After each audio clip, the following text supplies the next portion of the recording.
अगर आप भी अपने एग्जाम पेपर में ये सब लिख रहे हो तो आपके साथ बुरा होने वाला है। क्यों?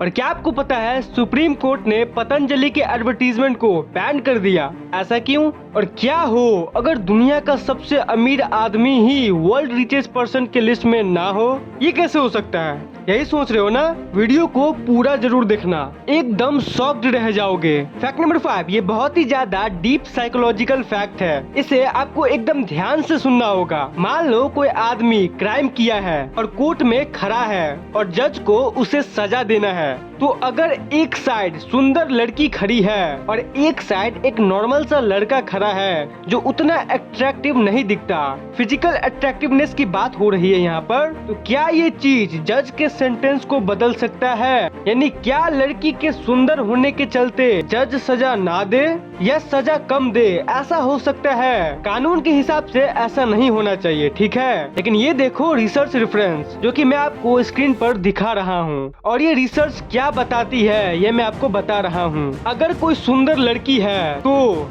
या फिर कोई अट्रैक्टिव लड़का है तो इससे एक्चुअल में फर्क पड़ता है जज के दिमाग पे। देखो समझने वाली बात यह है कि कोई क्राइम किया है और उसको सजा मिलना है तो ये लॉ के हिसाब से मिलेगा, कानून के हिसाब से मिलेगा। अगर कानून में लिखा हुआ है कि इस क्राइम के चलते आपको 5 साल की सजा ही मिलेगी तो वो उतना ही मिलेगा। यहाँ पे जज का स्टेटमेंट चेंज नहीं हो सकता, जो रूल है वो है। लेकिन कुछ ऐसे क्राइम्स होते हैं जिसमें कि जज तय करता है कि कितने साल का सजा होगा, वो कम्प्लीटली जज के ऊपर डिपेंड करता है। तो उन सजाओं की बात हो रही है यहाँ पर। तो साइकोलॉजिकल इफेक्ट ये होता है कि अगर कोई एकदम सुंदर व्यक्ति खड़ा है और अट्रैक्टिव लड़का या लड़की, तो एक ऐसा इफेक्ट होता है जज को ये लगता है कि ये देखो कितना अच्छा लड़का है, कितना मासूम लड़का है और बेकार इसका जिंदगी बर्बाद हो जाएगा। या फिर कोई अट्रैक्टिव लड़की खड़ी है तो इसका तो फ्यूचर पड़ा हुआ है सामने, लेकिन देखो ये जेल में जाने वाली काम कर दी है। तो ये चीज आ जाता है और कहीं ना कहीं कोई भी कितना भी लीगल या टेक्निकल हो जाए, आखिरकार जज भी इंसान ही होता है। तो जज जो है वो दया कर देता है लोगों पर और सजा कम कर देता है। और ये बात ऐसे ही नहीं बोली जा रही है, इसके ऊपर पूरा रिसर्च किया गया है। इससे हमें ये सीखने को मिलता है कि भले ही कोई इंसान बोले कि फिजिकल अट्रैक्टिवनेस मैटर नहीं करता है, आखिरकार टैलेंट मैटर करता है, ये सब उतना सेंसेबल बात नहीं रहा आजकल। एक सुंदर व्यक्ति ही कहता है कि अरे फिजिकल अट्रैक्टिवनेस मैटर नहीं करता, आप अगर बदसूरत भी हो तो चलेगा। सबसे सुंदर व्यक्ति ही ये बोलता है, सबसे अमीर आदमी ये बोलता है कि पैसा मैटर नहीं करता है यार, पैसों के पीछे भाग रहे हो। सबसे अमीर आदमी ही इस लाइन को कहता है। हिपोक्रेसी ये होती है।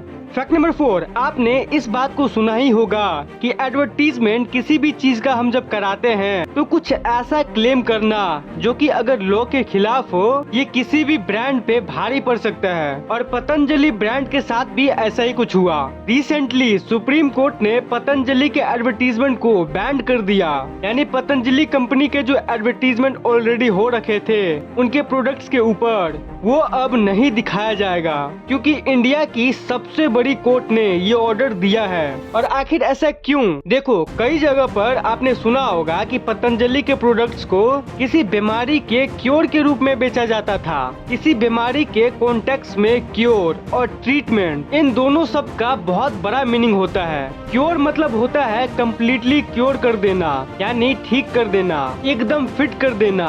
और ट्रीटमेंट का मतलब होता है मेडिसिन के जरिए बीमारी को कंट्रोल में रखना, ताकि इंसान आराम से जी पाए और बहुत सालों तक जीता रहे। ये डिफरेंस होता है क्योर और ट्रीटमेंट में। लेकिन अगर किसी दवाई या किसी भी मेडिसिन को बीमारी को ठीक कर देगा, क्योर कर देगा, ऐसा बोल के बेचा जाएगा तो ये एक्सेप्टेबल नहीं होना चाहिए बिल्कुल भी। और आपको पता है दुनिया में 70% ऑफ द डिजीजेस का क्योर है ही नहीं, जिसमें अल्जाइमर्स, कैंसर और बहुत सारी चीजें आती है। और किसी भी दवाई से मैजिकली क्योर होने का जो क्लेम होता है ये बहुत ही ज्यादा गलत होता है। बीमारी को कंट्रोल करेगा, इम्प्रूवमेंट आएगा, ये बोलना सही हो सकता है, लेकिन ये खाओ और क्योर हो जाएगा पूरी तरह से, ये बोलना गलत हो जाता है। इसलिए भारत के सबसे बड़ी कोर्ट को ये काम करना पड़ा। वैसे मैं पतंजलि कंपनी का बुराई नहीं कर रहा हूँ, क्योंकि फॉरेन प्रोडक्ट से ज्यादा अच्छा होता है ये आयुर्वेदिक प्रोडक्ट। लेकिन सुप्रीम कोर्ट के इस स्टेप से हमें ये जानने को मिलता है कि चाहे कोई कंपनी कितनी भी बड़ी हो, $1 मिलियन बिलियन डॉलर कंपनी हो, लेकिन नियम तो सबके लिए सेम ही होता है।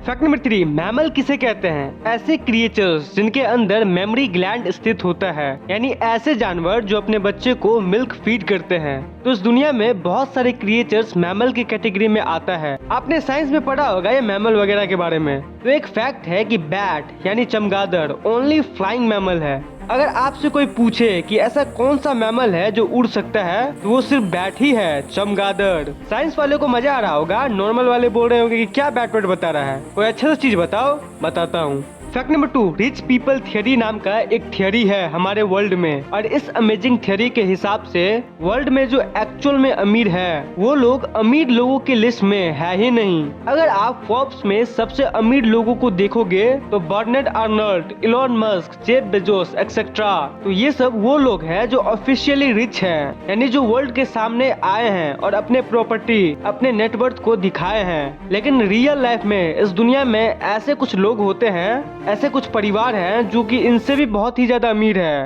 लेकिन वो पब्लिक में कभी आए ही नहीं है। अब जैसे होता है ना कि जो बिजनेसमैन होते हैं, तो वो एक्चुअल में कभी नहीं बताते हैं कि उनके पास एग्जैक्ट कितना पैसा है, क्योंकि हर लोगों के पास कुछ ना कुछ ब्लैक मनी होता ही है जिसका वो टैक्स नहीं भरते। इसलिए उन पैसों को वो छुपा कर रखते हैं, अपने आप को गरीब बताते हैं। जितना पैसा वो लीगल रूप में कमाते हैं वो बस उतना ही दिखाते हैं, इलीगल तरीके से कमाया हुआ पैसा वो कभी नहीं दिखाते। तो ये जो लिस्ट आप अभी का देख रहे हो कि किसके पास कितना पैसा है, तो ये तो अपना व्हाइट मनी दिखाते हैं गवर्नमेंट को।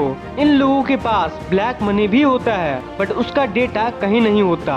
लेकिन एक थियरी है जो ये कहती है कि इस दुनिया में कुछ ऐसे लोग हैं जो इन लोगों से भी ज्यादा अमीर है, बट वो पब्लिक में कभी नहीं आए हैं। इनके पास एसेट्स ट्रिलियंस में होते हैं, और अगर किसी के पास इलीगली इतना पैसा होगा वो कभी इस दुनिया के सामने आएगा ही नहीं। तो इस रिच थियरी में सबसे बड़ा नाम है व्लादिमीर पुतिन का। ऐसा कहा जाता है कि रशियन प्रेसिडेंट व्लादिमीर पुतिन के पास जो नेटवर्थ है वो इन लोगों से भी कहीं ज्यादा है, और वो अपने वर्थ को बहुत ही सिक्योर्ड रखते हैं कि कोई भी ट्रैक नहीं कर सकता कि उनके एसेट्स और प्रॉपर्टीज कहाँ कहाँ है। अब क्या सही है क्या गलत है ये कोई नहीं जानता, लेकिन ये जो थॉट है ना कि सबसे अमीर लोग अमीर के लिस्ट में एक्चुअल में है ही नहीं, ये बड़ा इंटरेस्टिंग थॉट है। एक चीज तो है, जब ये दुनिया हमें व्लादिमीर पुतिन जैसे कहानी को दिखाता है, तो ये देख के अभी भी ऐसा लग रहा होता है कि इस यूनिवर्स में कुछ भी संभव है। आपको शायद पता नहीं होगा, लेकिन व्लादिमीर पुतिन की जो मदर थी वो बहुत ही गरीब फैक्ट्री वर्कर थी, बहुत गरीब। उनके पिताजी कंपल्सरी आर्मी ज्वाइन किए हुए थे, जो कि हर सिटीजन को उस समय करना पड़ता था। तो एक लोअर मिडिल क्लास का बच्चा अब सीक्रेटली पूरे दुनिया का सबसे अमीर लोगों में आता है, ये थॉट ही अपने आप में गूज़बम्प ला देता है। एक गरीब बच्चा रसिया जैसे देश का प्रेसिडेंट है और इंडिया का दोस्त है। फैक्ट नंबर 1, कुछ वक्त से ये न्यूज सोशल मीडिया और कई जगहों पर आपने देखी होगी कि दिल्ली के एक लड़के ने अपने एग्जाम के पेपर में जियान है आप लिख दिया था, जिस वजह से उसे अरेस्ट कर लिया गया। अब ये न्यूज पूरी तरह से फेक है। ये दरअसल एक फेमस मीम का डायलॉग है जो कि कुछ वक्त पहले ही फेमस हुआ है। सबसे पहले आप क्वेश्चन पेपर में क्या लिख रहे हो इससे घंटा कुछ फर्क पड़ता है, बस आपके मार्क्स और आपके पेरेंट्स को छोड़ के। इसलिए आंसर शीट में कुछ भी लिखने से आपको अरेस्ट तो बिल्कुल भी नहीं किया जाएगा, क्योंकि मैं खुद ही अपने एग्जाम पेपर में ऐसे बहुत सारी चीजें लिख देता हूँ और फिर भी 90% से भी ज्यादा मार्क्स ले आता हूँ। तो ये थे आज के कुछ फैक्ट्स। वीडियो को लाइक करके चैनल को सब्सक्राइब करना मत भूलना।